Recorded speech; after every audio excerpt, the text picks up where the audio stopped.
अमित शाह ने तुष्टीकरण और संवैधानिक संस्थाओं पर हमलों का भी मुद्दा उठाया।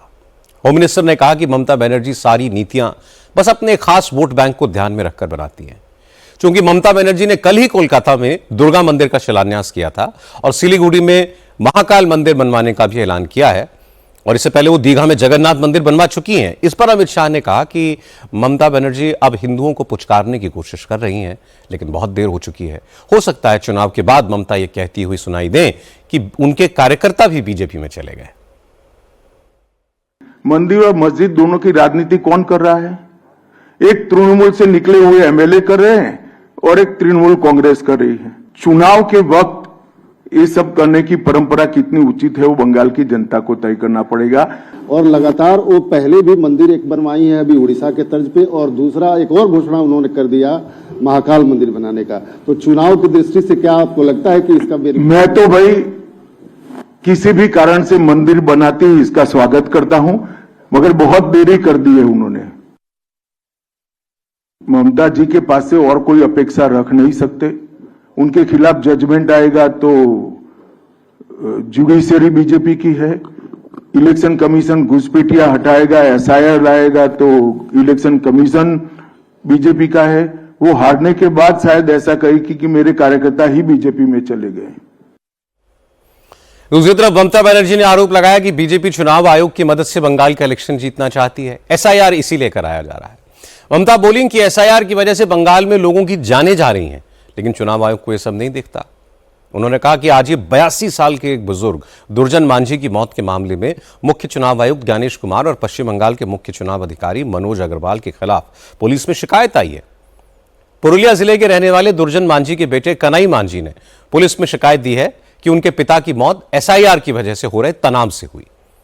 एसआईआर को लेकर तृणमूल कांग्रेस का एक 10 सदस्यीय प्रतिनिधिमंडल अभिषेक बनर्जी के नेतृत्व में कल दोपहर 12 बजे चुनाव आयोग से मिलेगा भी। आज ममता बोली कि अगर बॉर्डर स्टेट होने की वजह से बंगाल में एसआईआर कराया जा रहा है तो असम, मणिपुर, त्रिपुरा, मेघालय इन राज्यों में यह प्रक्रिया शुरू क्यों नहीं की गई है। ममता बनर्जी ने कहा कि वो बंगाल के एक भी व्यक्ति का वोट नहीं कटने देंगी और ना ही बंगाल में कोई डिटेंशन कैंप बनेगा। सामने रेखे সে হচ্ছে বিজেপির বড় দলাল। আপনার পরিবারের ওই ডিএমও থাকবে না আর আপনার পরিবারের এসপিও থাকবে না। নিজের পরিবার গোছানোর জন্য বিজেপির দালালি। আজকে বাংলায় যদি ইলেকশন বাউন্ড স্টেটে ইলেকশন হয়, এসআইআর হয়, তাহলে আসামে কেন হবে না?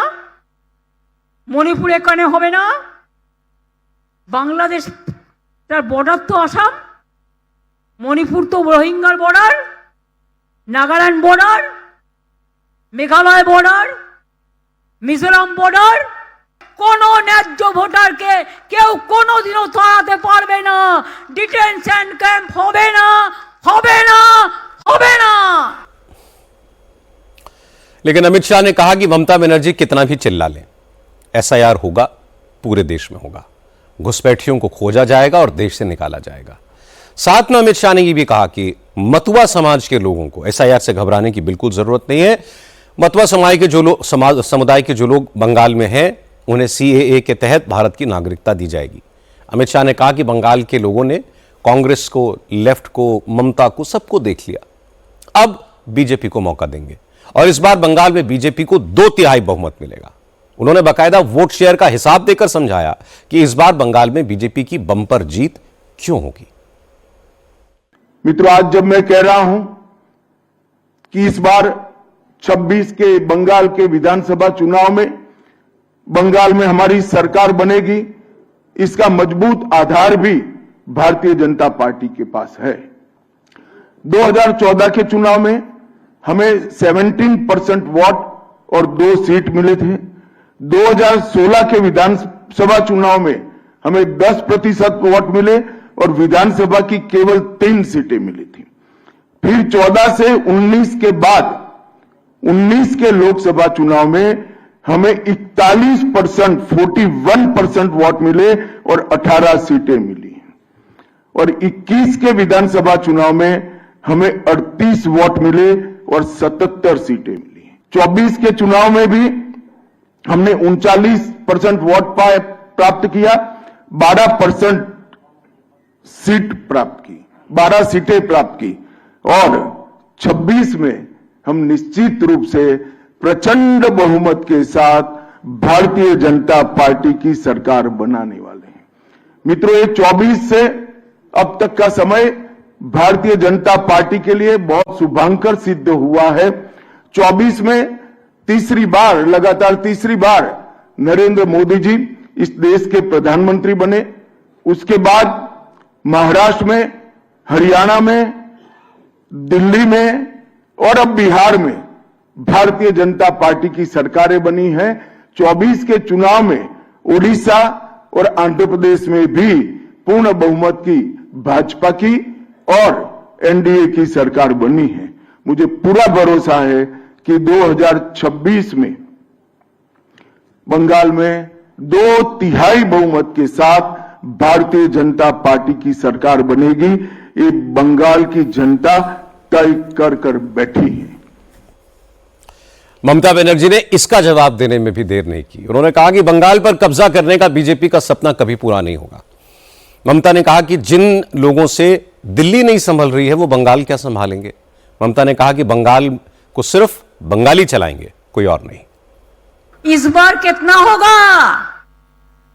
আজকে নাকি বলেছেন দুঃশাসন বাবুদা, দুই চোখে, এক চোখে দুর্যোধন আর এক চোখে দুঃশাসন, বলেছেন 2/3 পাবো। এখন আর বলতে পারছে না ইসবার 200 পার। এবার বলতে হবে এবার তুমি দেশ থেকে বার। বাংলা জিতে তোমাকে দেশ থেকে কি করে তাড়াতে হয়, গণতন্ত্রের মাধ্যমে।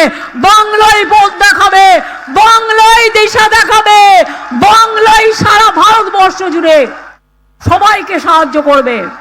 दिल्ली का लड्डू जो खाता है वो भी पछताता है और जो नहीं खाते हैं वो भी पछताते हैं।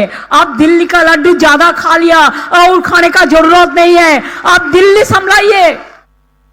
बंगाल को संभालने के लिए आपको माफिक दुराचारी नहीं चाहिए। बांग्ला সামলানোর জন্য বাংলার মানুষ আছে। দিল্লি সামলাতে পারে না, বাংলা সামলাবে। आज कोलकाता में अमित शाह ने जिस तरह ममता बनर्जी पर हमले किए और जिस अंदाज में ममता ने उसका जवाब दिया, उससे आपको अंदाजा हो गया होगा कि बंगाल में इलेक्शन का टेम्परेचर कैसा रहने वाला है। ममता बनर्जी ने पिछले चुनाव में नारा दिया था खेला होबे।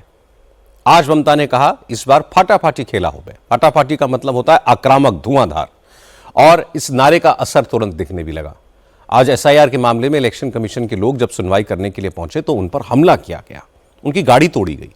कुछ जगह बीजेपी और तृणमूल कांग्रेस के कार्यकर्ताओं के बीच झड़पें हुई। मतलब यह है कि ये फटाफटी खेला होबे का नारा देकर ममता ने तृणमूल कांग्रेस के कार्यकर्ताओं को भी मैसेज दे दिया है। जैसे जैसे बंगाल में इलेक्शन करीब आएगा, इस तरह की खबरें और ज्यादा आएंगी।